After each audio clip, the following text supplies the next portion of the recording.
നമ്മളെ രാമേട്ടനും ചന്ദ്രേട്ടനൊക്കെ ഉണ്ട് ഇവിടെ പണി വിലയിരുത്തിക്കൊണ്ടിരിക്കുകയാണ്.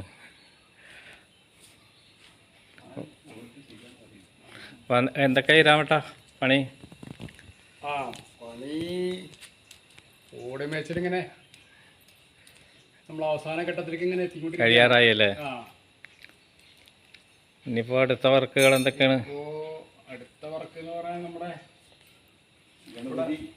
അതെ നമ്മളെ ഗണപതിയുടെ ശ്രീകോവില് നേരാക്കണം. മൂർത്തിയെ പുറത്ത് വെച്ചിട്ടേ പണി നടക്കണം. പിന്നെ വാതിലും കട്ടള മാറ്റണം. ഉള്ളിൽ തേക്കാണ്ട് ഗണപതിയുടെ നമ്മുടെ കലവറ കണ്ടില്ലേ അവിടത്തെ ഉണ്ട്.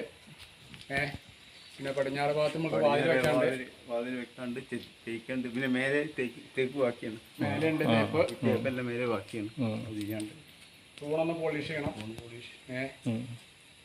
അങ്ങനൊക്കെ കുറച്ച് പണികൾ കൂടി ഉണ്ട് അല്ലേ? നമ്മളെ മുഖമണ്ഡപം ഒന്ന് ഉയർത്തിയിട്ട് പണിയുണ്ട് അവിടെ പുറത്ത് അല്ലേ? മുന്നിലത്തെ അതൊന്ന് ഉയർത്തിയിട്ട് അതൊന്ന് പട്ടിയും കഴുക്കോലൊക്കെ മരത്തിന്റെ മാറ്റിയിട്ടേ അതൊന്ന് ഇരുമ്പാക്കിയിട്ട് നന്നായിട്ടൊന്ന് ചെയ്യണമെന്നുണ്ട്.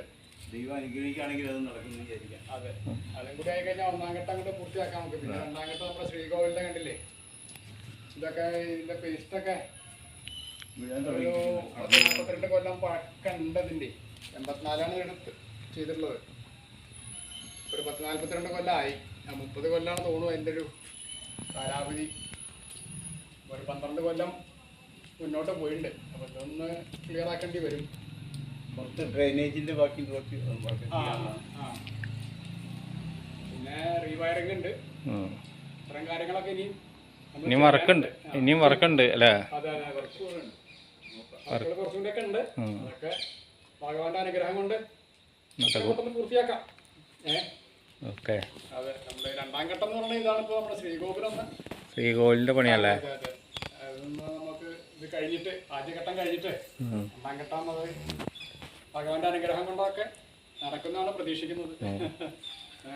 നടക്കും, ഭഗവാൻ അനുഗ്രഹിക്കും, കൂടെ ഉണ്ട്, അത് ഉറപ്പാ. ഇത്രക്കായില്ല അല്ലേ? അതെ അതെ.